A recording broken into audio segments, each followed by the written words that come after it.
Čeprav je bilo šele prvo razdeljevanje zelenjave, je hitro pošlo vseh 30 zabojčkov. Prejeli so tudi veliko novih naročil. Pogrem v te samopostrežbe, samo Španija, Italija, pa ne vem odkot se, me kar stisne in ne morem tega. In pol iščem domače proizvode, jih ne dobim. Kupci so lahko izbirali med 5 in 8 kilogramskim zabojčkom. Cene se gibljejo od 14 do 20 evrov. Ta teden smo v zabojčke dali domači jabolčni kis, potem domači jabolčni sok, domači rezanci, potem solata domača.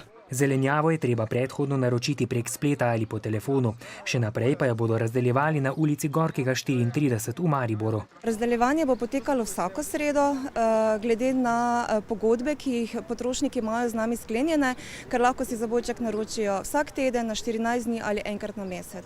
V zadrugi Dobrina so se odločili povezati manjše pridelovalce sadja in zelenjave iz Slovenskih goric.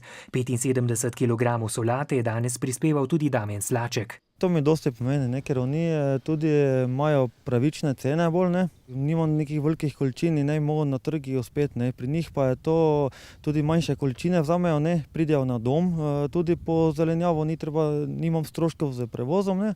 Prepričan je, da so pri Dobrini ubrali pravo pot, tako se bo v prihodnje morda izboljšala tudi samooskrba zelenjavo, ki je v Sloveniji zgolj 35-odstotna.